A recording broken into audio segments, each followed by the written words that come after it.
اب اگلا سبق ہے نحو میر کا، میں نے پہلے سیٹنگ کر رکھی ہے تاکہ آپ کا ٹائم بچے۔ سبق نمبر 3، اس سے جو پہلے ہم نے پڑھا تھا اسم کی علامت، فعل کی علامت، حرف کی علامت، اس کی اس کی تمرین بھی تھی، سوال جواب بھی تھے، آج آپ نے کافی سنایا بھی، مجھے اچھا لگا، آپ نے محنت بھی کی کافی بھائیوں نے، بزرگوں نے، تو یہ آپ نے یاد رکھنا ہے، پیچھے آپ نے دہراتے رہنا ہے۔ سبق نمبر 3، معرب اور مبنی، یہ بڑی اہم چیز ہے، معرب کا بیان۔ آخری حرف کے اعتبار سے کلمات عرب کی 2 قسمیں، جو حرف ہے نا، جو کلمہ ہے اس کے آخر میں جو حرف ہے وہ اصل میں یہ ساری نحو اسی پر گھومتی ہے، ٹھیک ہے۔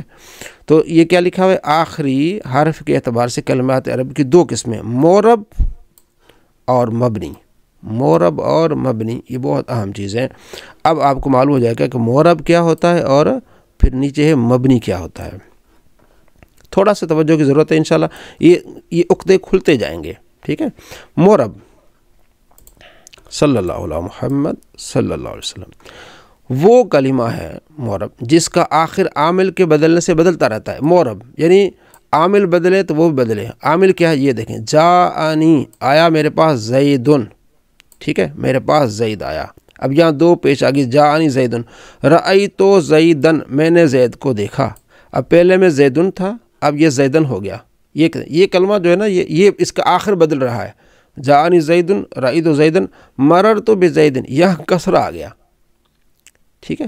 اب نیچے لکھتے ہیں ان مثالوں میں جاء، رأیت اور با یہ عامل ہے، ٹھیک ہے، زید معرب ہے اور ضمہ اعراب ہے اور دال محل اعراب ہے۔ یہ زیدن کی دال ہے یہ کیا ہے، محل اعراب ہے۔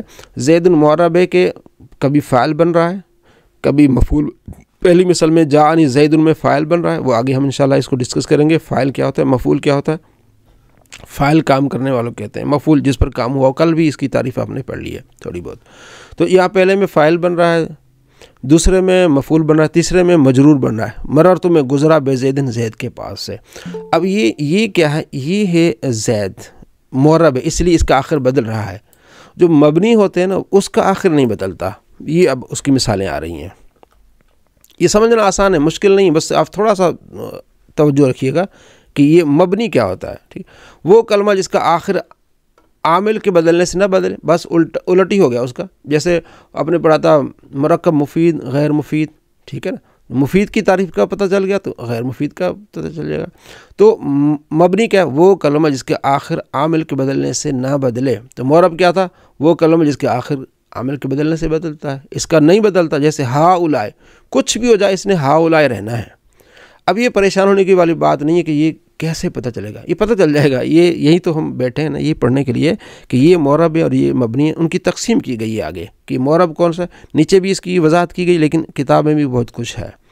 اچھا، اس کا آخر نہ بدلے، حالت رفعی نصبی جری میں بدلتا ہی نہیں ہے، حالت رفعی نصبی جری یہ بھی آگے آ جائے گا، یعنی حالت رفعی سے مراد فاعل بن رہا ہے، مبتدا بن رہا ہے، نصبی سے مراد منصوب ہو رہا ہے، مفعول بن رہا ہے، جری سے مراد اس سے پہلے حالت جر جو ہے حروف جو ہے جارہ میں سے کوئی ہے یا مضاف الیہ بن رہا ہے۔ اچھا، اب آگے دیکھیں 2 چیزیں آپ نے پڑھ لی ہیں، معرب اور مبنی۔ وہ کلمہ جس کا آخر بدلتا رہے عامل کی وجہ سے وہ معرب، جس کا آخر نہ بدلے وہ کیا ہے، مبنی، کسی حالت میں بھی۔ اب کہتے ہیں یہ کون کون سی چیزیں ہوں گی جو معرب ہوں گی، کون کون سی چیزیں مبنی ہوں گی۔ فائدہ، تمام حروف معانی مبنی ہیں، تمام حروف معانی مبنی ہیں، یعنی یہ ایسے رہتے ہیں حروف معانی اور حروف مبانی۔ حروف معانی ہوتے ہیں جن کا معنی ہوتا ہے، جیسے الا، ٹھیک ہے، تک، من سے، ٹھیک ہے، حتی، یہ حروف معنی ہوتے ہیں۔ تو کہتے ہیں حروف معنی جو ہے نا یہ مبنی ہوتے ہیں، بس الا الا ہی ہوگا، کچھ بھی ہو جائے، من منی ہوگا، ٹھیک ہے۔ اور مبانی ہوتے ہیں جو با، تا، ثا، ان کو پھر ملا کے تو ہم فال کہتے ہیں، فا، عین، لام، وہ الگ الگ ہو تو حروف مبانی ہوتے ہیں۔ تو حروف معنی جیسے الا، ٹھیک ہے، علا، پر، تو علا علا ہی رہے گا۔ فائدہ، تمام حروف معنی مبنی ہیں۔ پہلی چیز پتہ چل گیا کہ مبنی کون سی چیزیں، جناب پہلے تو حروف ہی مبنی ہیں، من ہو گیا، منا سے الا تک، یہ کیا ہے، یہ مبنی، یہ پتہ چل گیا۔ اور افعال میں سے فعل ماضی مبنی، لو جی دوسرا بھی پتہ چل گیا کہ یہ مبنی ہے، ٹینشن ہی ختم ہو گئی۔ ایک تو حروف مبنی ہے، یعنی کہ معنی حروف الا جو ہم پڑھیں گے، الا اور حتی اور علا، یہ دوسرا فعل ماضی مبنی ہے بس، ضرب ضربا ضربو جدھر بھی ہوگا ایسے ہی ہوگا. فعل ماضی کیا ہے؟ مبنی ہے. ضرب ضربا ضربو ضرب ضربتا ضربنا ضربت ضربتم ضربتم ضربتی ضربتما ضربتنا ضربتو ضربنا، سارا یہ کیا ہے؟ مبنی ہے. دو چیزیں پتہ چل گئی.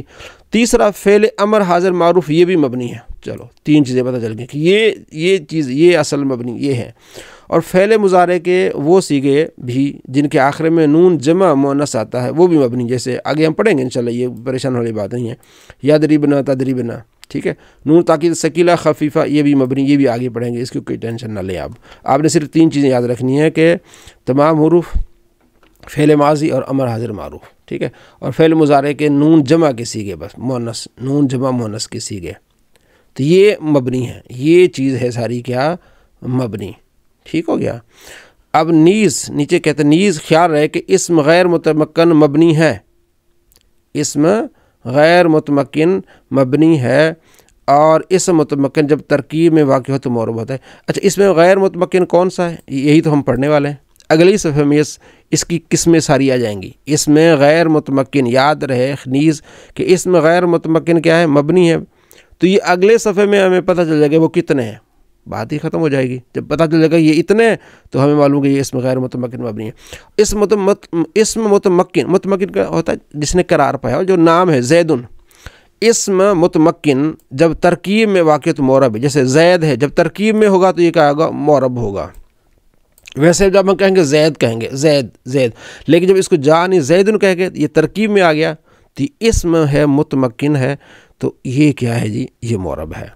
اور فعل مضارع بھی معرب ہے.